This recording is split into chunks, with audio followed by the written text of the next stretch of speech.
ಈ ದಿನದ ಮುಖ್ಯಾಂಶಗಳು. ಹಳೆ ದ್ವೇಷದ ಹಿನ್ನೆಲೆಯಲ್ಲಿ ವ್ಯಕ್ತಿಯೋರ್ವನನ್ನ ಬಸ್ನಲ್ಲಿ ಮಾರಣಾಂತಿಕ ಹಲ್ಲೆ ಮಾಡಿರುವ ಘಟನೆ ಕನಕಪುರ ಬಸ್ ನಿಲ್ದಾಣದಲ್ಲಿ ನಡೆದಿದೆ. ಉಗ್ರರ ಸುಳಿವು ಸಿಕ್ಕಿದ್ದು ಹೇಗೆ, ಸೇನೆ ಅಟಾಕ್ ಹೇಗಿತ್ತು, ಅದರಲ್ಲೂ ಕೂಡ ಈ ಪ್ರತಿಕಾರಕ್ಕಾಗಿ ನಾವೆಲ್ಲ ಅಂದರೆ ಭಾರತೀಯರೆಲ್ಲರೂ ಕಾಯುತ್ತಿದ್ದೆವು. ಕೊನೆಗೂ ಪಹಲ್ಗಾಮ್ ಕ್ರಿಮಿಗಳನ್ನ ಎಡೆಮುರಿ ಕಟ್ಟಿದ್ದಾರೆ ನಮ್ಮ ಭಾರತೀಯ ಸೈನಿಕರು. ಅದರಲ್ಲೂ 26 ಅಮಾಯಕರ ಜೀವ ತೆಗೆದಿದ್ದ ಉಗ್ರಗಾಮಿಗಳನ್ನ ನಮ್ಮ ಭಾರತೀಯ ಸೇನೆ ಕೇವಲ 3 ಗಂಟೆಗಳಲ್ಲಿ ಬೇಟೆಯಾಡಿ ಅವರನ್ನ ಮಟಾಶ್ ಮಾಡಿದ್ದಾರೆ. ನಟ ದರ್ಶನ್ ಮೌನವಾಗಿರೋದ್ರ ಬಗ್ಗೆ ನಟಿ ರಮ್ಯಾ ಗರಂ. ಅವ್ರು ಮುಂಚೆನೆ ಮಾಡಿದ್ರೆ ರೇಣುಕಾ ಸ್ವಾಮಿ ಅವರು ಈ ತರ ಮೆಸೇಜ್ಗಳು ಕಳಿಸ್ತಾ ಇರೋ, maybe you would not have sent also, ಯಾರು ಗೊತ್ತು ಅಲ್ವಾ? ಯಾಕಂದ್ರೆ ರೇಣುಕಾ ಸ್ವಾಮಿ ದರ್ಶನ್ ಫ್ಯಾನ್ ಅಲ್ವಾ. ಅವ್ರು ಮುಂಚೆನೆ, ನಾನು 2 ವರ್ಷ ಮುಂಚೆನೆ ಹೇಳಿದ್ದೆ ಈ ತರ ಆಗ್ತಾ ಇದೆ ಅಂತ. ಅಟ್ಲೀಸ್ಟ್ ಅವಾಗ ಏನಾದ್ರು ಅವ್ರು ಕ್ರಮ ತಗೊಂಡಿದ್ರೆ, ಈ ತರ ಅವ್ರ ಫ್ಯಾನ್ಸ್ ಹೇಳಿದ್ರೆ maybe Renuka Swamy incident ಆಗದೆ ಇರ್ಬೋದೇನೋ. ಮೂಡಲಪಾಯ ಯಕ್ಷಗಾನವನ್ನ ಉಳಿಸಿ ಬೆಳೆಸಿದ ಜಯಪ್ರಕಾಶ್ ಗೌಡರು ಈಗಿಂದ ಶ್ರೀಕಂಠೇಗೌಡ. ಅಂತಾರಾಷ್ಟ್ರೀಯ ಮಟ್ಟದಲ್ಲಿ ಕರ್ನಾಟಕ ಸಂಘವನ್ನ ಎತ್ತಕ್ಕೆ ಕೊಂಡೊಯ್ಯುವಂತಹ ಕೆಲಸವನ್ನ ನಿರಂತರವಾಗಿ ಮಾಡ್ತಾರೆ. ಒಂದು ಜಗಲಿಯ ಮೇಲೆ ಇದ್ದಂತ ಒಂದು ಸಣ್ಣ ಕೊಠಡಿಯಲ್ಲಿ ಕರ್ನಾಟಕ ಸಂಘ ಇತ್ತು. ಇವತ್ತು ಅದು ಬಹಳ ಎತ್ತಕ್ಕೆ ಬೆಳೀತಿದೆ. ಕೆ.ವಿ. ಶಂಕರಗೌಡರ ಹೆಸರಿನಲ್ಲಿ 4 ಅಂತಸ್ತುಗಳ ಕೆ.ವಿ. ಶಂಕರಗೌಡ ಸಾಂಸ್ಕೃತಿಕ ಭವನವನ್ನ ಅಲ್ಲಿ ನಿರ್ಮಾಣ ಮಾಡಿದ್ದಾರೆ. ದರ್ಶನ್ ಜೊತೆ ನಾನು ಟಚ್ ನಲ್ಲಿಲ್ಲ, ಅವ್ರ ನಂಬರ್ ಕೂಡ ನನ್ನ ಹತ್ರ ಇಲ್ಲ ಎಂದ ನಟಿ ರಮ್ಯಾ. ದರ್ಶನ್ ನಿಮ್ ಸಹ ಕಲಾವಿದ, ನಿಮ್ದೇ ಕೂಡ ಅವ್ರ ಜೊತೆ ಆಕ್ಟ್ ಮಾಡಿದ್ದೀರಾ, ನೀವೇನಾದ್ರು ಇವತ್ತು ಆ ವಿಚಾರವಾಗಿ ಈ ತರ ಆಗಿದ್ರೆ ನೀವೇನಾದ್ರು ಮೆಸೇಜ್ ಆಗಿ?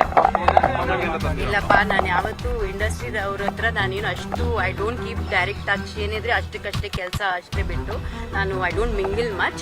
ಸೊ ಹಾಗಾಗಿ ಅವ್ರ ನಂಬರು ಇಲ್ಲ ನನ್ನ ಹತ್ರ and I am not in touch with them. ಒಂದು ಮದುವೆಲಿ ಸಿಕ್ಕಿದಾಗ ಮಾತಾಡ್ಸಿದ್ರು, but it is before Renuka Swamy. ಅವಾಗ ಚೆನ್ನಾಗೇ ಮಾತಾಡ್ಸಿದ್ರು, ನಾನು ಚೆನ್ನಾಗಿ ಮಾತಾಡ್ಸಿದೆ ಅಷ್ಟೇ. ಬೇಡುವ ಕೈಗಳು ದೊಡ್ಡದಿದ್ದರೆ ನೀಡುವ ಕೈಗಳು ಪರಿಪೂರ್ಣತೆ ಹೊಂದಿರುತ್ತವೆ ಎಂದ ಜಯಪ್ರಕಾಶ್ ಗೌಡ. ಎಲ್ಲ ಪ್ರತಿನಿಧಿಗಳು, ಎಲ್ಲ ಕ್ಷೇತ್ರದ ಪ್ರತಿನಿಧಿಗಳು ಇಲ್ಲಿ ಸೇರಿ ಸನ್ಮಾನ ಮಾಡ್ತಾ ಇರಲಿಲ್ಲ. ಇದಕ್ಕಿಂತ ದೊಡ್ಡ ಭಾಗ್ಯ ನನಗೆ ಯಾವುದೂ ಕೂಡ ಇಲ್ಲ. ಇವತ್ತು ಡಾಕ್ಟರೇಟ್ ಪದವಿಯನ್ನು ತೆಗೆದುಕೊಂಡಾಗಲೂ ಕೂಡ ಇಷ್ಟು ಸಂತೋಷ ಆಗಲಿಲ್ಲ. ಎಲ್ಲ ವರ್ಗದ ಜನ ಇದ್ದಾರೆ. ನಮ್ಮ ಕೃಷ್ಣ ಸಂಘಟನೆಯ ಗುಡಿಯಸಳ್ಳಿ ದೇವರೇಗೌಡರಿದ್ದಾರೆ, ಅವರ ನಮ್ಮ ಅಂಚೆ ಸಂಸ್ವಾಮಿಗಳಿದ್ದಾರೆ, ಶಿಕ್ಷಣ ಕ್ಷೇತ್ರದಲ್ಲಿ ಕೆಲಸ ಮಾಡಿರ್ತಕ್ಕಂಥವ್ರು. ಖರ್ಗೆ ರಾಜ್ಯ ರಾಜಕಾರಣಕ್ಕೆ ಬಂದರೆ ತಪ್ಪೇನಿಲ್ಲವೆಂದ ಗೃಹ ಸಚಿವ ಪರಮೇಶ್ವರ್. ಖರ್ಗೆ ಅವರು ಬಗ್ಗೆ ಈಗ ಯಾರ್ಯಾರು ಮಾತಾಡಿದಾರಲ್ಲ, ಅವ್ರು ಯಾರು ಖರ್ಗೆ ಅವ್ರ ಬಗ್ಗೆ ಮಾತನಾಡುವಷ್ಟು ಹಂತಕ್ಕೆ ಅವ್ರು ಯಾರೂ ತಲುಪಿಲ್ಲ. ಖರ್ಗೆ ಒಬ್ಬರು ನಮ್ಮ ಪಕ್ಷದಲ್ಲಿ ಅಷ್ಟೇ ಅಲ್ಲ, ಈ ರಾಷ್ಟ್ರದ ರಾಜಕಾರಣದಲ್ಲಿ ಒಬ್ಬ ಹಿರಿಯ ಮುಖಂಡರು, ಮತ್ತು ಅದನ್ನು ನಾವು ಪರಿಗಣಿಸಬೇಕಾಗ್ತದೆ. ಅವರು ಹೇಳುವಾಗ ಅವ್ರ ಮೇಲೆ ಟೀಕೆ ಟಿಪ್ಪಣಿಗಳು ಮಾಡೋದು ಅಷ್ಟೊಂದು ಸರಿ ಕಾಣಿಸಲ್ಲ. ಖರ್ಗೆ ಅವರು ಎಲ್ಲ ಹುದ್ದೆಗಳಿಗೂ ಸಮರ್ಥರಿದ್ದಾರೆ, ಅನುಭವ ಇದೆ, ಸುದೀರ್ಘವಾದಂಥ 50 ವರ್ಷದ ರಾಜಕಾರಣ ಮಾಡಿದ್ದಾರೆ. ಗೊಬ್ಬರ ಕೇಂದ್ರದವ್ರು ಕೊಡಬೇಕು, ನಾವು ಹಂಚೋದಷ್ಟೇ ಎಂದ ಡಿ.ಕೆ. ಶಿವಕುಮಾರ್. ಬಿಜೆಪಿ ಏನು ಮಾಡ್ತಾರೆ? ಬಿಜೆಪಿ ಅವ್ರ ಮೇಲೆ ಪ್ರತಿಭಟನೆ ಮಾಡ್ಕೋಬೇಕು. ಅವರ ಅಗ್ರಿಕಲ್ಚರ್ ಮಿನಿಸ್ಟರ್ ಮೇಲೆ, ಅವರ ಫರ್ಟಿಲೈಸರ್ ಮಿನಿಸ್ಟರ್ ಮೇಲೆ ಅವರು ಪ್ರತಿಭಟನೆ ಮಾಡಬೇಕು. ನಮ್ಮ ಮೇಲೆ ಯಾಕೆ ಮಾಡ್ತಾರೆ? ಗೊಬ್ಬರ ನಮ್ಮತ್ತಿದೆಯಾ? ಗೊಬ್ಬರ ಇಲಾಖೆ ನಮ್ಮತ್ತಿದೆಯಾ? ಗೊಬ್ಬರ ಫ್ಯಾಕ್ಟ್ರಿಗಳು ನಮ್ಮತ್ತಿದೆಯಾ? ಏನಿಲ್ಲ. ಗೊಬ್ಬರ ಇರೋದೆಲ್ಲ ಅವ್ರ ಕೈಲಿ, ಅವ್ರು ಕೊಡೋದು, ನಾವು ಹಂಚೋದಷ್ಟೇ. ಪತಿ ಕೊಲೆ ಮಾಡಿ ಪ್ರಿಯಕರನ ಜೊತೆ ಸಂಸಾರ 1.5 ವರ್ಷದ ನಂತರ ಸೆರೆ. ತನಗೆ ಮಕ್ಕಳಾಗುವುದಿಲ್ಲ ಎಂದು ತಿಳಿದರೂ ಪತ್ನಿ ಗರ್ಭಿಣಿಯಾಗಿದ್ದರಿಂದ ಅನುಮಾನಗೊಂಡ ನಿಂಗಪ್ಪ ಪತ್ನಿಯನ್ನು ಆಸ್ಪತ್ರೆಗೆ ಕರೆದುಕೊಂಡು ಹೋಗಿ ಗರ್ಭಪಾತ ಮಾಡಿಸಿದ್ದನು.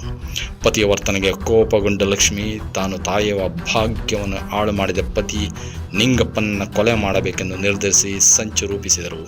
ಈ ಸಂಚು 2024 ಜನವರಿ 18ರಂದು ಲಕ್ಷ್ಮಿ ತನ್ನ ಪ್ರಿಯಕರ ತಿಪ್ಪೇಶ್ ನಾಯ್ಕ್ ಜೊತೆ ಸೇರಿಕೊಂಡು ನಿಂಗಪ್ಪನನ್ನು ಪಾರ್ಟಿ ಮಾಡಿಸುವ ನೆಪದಲ್ಲಿ ಚನ್ನಗಿರಿ ತಾಲೂಕಿನ ನಲ್ಲೂರು ಗ್ರಾಮಕ್ಕೆ ಕರೆದುಕೊಂಡು ಹೋಗಿದ್ದಾಳೆ. ಅಲ್ಲೇ ಲಕ್ಷ್ಮಿ ಮತ್ತು ತಿಪ್ಪೇಶ್ ಇಬ್ಬರು ಸೇರಿಕೊಂಡು ನಿಂಗಪ್ಪನಿಗೆ ಕಂಠಪೂರ್ತಿ ಕುಡಿಸಿದ್ದಾರೆ. ಮದ್ಯದ ನಶೆಯಲ್ಲಿದ್ದ ನಿಂಗಪ್ಪನನ್ನು ಬಸವಾಪುರ ಗ್ರಾಮದ ಬಳಿ ಇರುವ ಭದ್ರಾ ನಾಲೆಯಲ್ಲಿ ತಳ್ಳಿದ್ದಾರೆ. ಎಚ್ ಮಂಜುನಾಥರವರಿಗೆ ಬೊಂಬನಾಡ ಕಲಾ ರತ್ನ ಪ್ರಶಸ್ತಿ ಪ್ರದಾನ. ಈ ರೀತಿಯಾಗಿ ಈ ವರ್ಷದ 25ನೇ ವರ್ಷದ ಸಾಲಿನಲ್ಲಿ ನಾವು ಡಾಕ್ಟರ್ ರಾಜ್ ಕಲಾವಳಗದ ಅಧ್ಯಕ್ಷರಾದಂತಹ ಶ್ರೀ ಮಂಜುನಾಥ್ ಯರಕೇರಿ ಅವರಿಗೆ ಅವರ ಮಾಡಿರ್ತಕ್ಕಂತಹ ಸಾಧನೆ ಹಾಗೂ ಈ ಕ್ಷೇತ್ರದಲ್ಲಿ ಅವರು ತೊಡಗಿಸಿಕೊಂಡಂತಹ ರೀತಿ ಇವುಗಳನ್ನೆಲ್ಲ ಮನಗಂಡು ಅವರಿಗೆ ವಿಶೇಷವಾಗಿ 60ನೇ ವರ್ಷ ಅವ್ರದ್ದು ಪೂರ್ಣ ಆಗ್ತಾ ಇರೋದಂಥ ಸಂದರ್ಭದಲ್ಲಿ ಅವರಿಗೆ ಷಷ್ಠಿ ಸಂಭ್ರಮ ಹಾಗೂ ನಮ್ಮ ಏನು ಕಲಾ ಬಳಗದಿಂದ ನೀಡತಕ್ಕಂಥ ಬೊಂಬೆನಾಡು ಕಲಾರತ್ನ ಪ್ರಶಸ್ತಿಯನ್ನು ಪ್ರದಾನ ಮರಿಗೌಡ ಚಾರಿಟಬಲ್ ಟ್ರಸ್ಟ್ ವತಿಯಿಂದ ಸರ್ಕಾರಿ ಶಾಲಾ ಮಕ್ಕಳಿಗೆ ನೋಟ್ಬುಕ್ ವಿತರಣೆ. ಯಾಕೆ ನಮ್ಮ ಟ್ರಸ್ಟ್ನ ಉದ್ದೇಶ ಶೈಕ್ಷಣಿಕ ಮತ್ತು ಆರೋಗ್ಯ ಕ್ಷೇತ್ರ, ಅದ್ರ ಕಡೆ ಮೇನ್ ಗಮನ. ಶೈಕ್ಷಣಿಕ ಅಂತಂತಂದರೆ ನಮ್ಮದು ಸರ್ಕಾರಿ ಶಾಲೆಗಳು, ಅಂದರೆ 1ನೇ ತರಗತಿಯಿಂದ 10ನೇ ತರಗತಿ ಏನು ಶಾಲೆಗಳಿದೆ, ಶಾಲೆಗಳಿಗೆ ಒಂದು ಉತ್ತೇಜನ ಕೊಡುವಂಥ ಒಂದು ಯೋಜನೆಗಳು. ಅವರ ವಿದ್ಯಾಭ್ಯಾಸಕ್ಕೆ ಅದು ನೋಟ್ ಬುಕ್ಸ್ ಇರ್ಬೋದು, ಅಥವಾ ಶಾಲಾ ಬ್ಯಾಗ್ ಇರ್ಬೋದು, ಅಥವಾ ಪೆನ್ನು ಪೆನ್ಸಿಲ್ ಇರ್ಬೋದು, ಅಥವಾ ಯೂನಿಫಾರ್ಮ್ ಇರ್ಬೋದು, ಅಥವಾ ಅವ್ರಿಗೆ ಸ್ಕಾಲರ್ಶಿಪ್ ವ್ಯವಸ್ಥೆ ಮಾಡುವಂಥದ್ದು. ಅದು ಒನ್ಲಿ ಸರ್ಕಾರಿ ಶಾಲೆಗಳಿಗೆ ಮಾತ್ರ ಒಂದು ಉತ್ತೇಜನ ಕೊಡೋಣ ಅಂತ ಅಂದ್ಬಿಟ್ಟು ಈ ಟ್ರಸ್ಟ್ನ ಮಾಡಿರೋದು. ಧರ್ಮಸ್ಥಳದಲ್ಲಿ ಸಮಾಧಿಯಾಗಿ ಬಂದ JCB.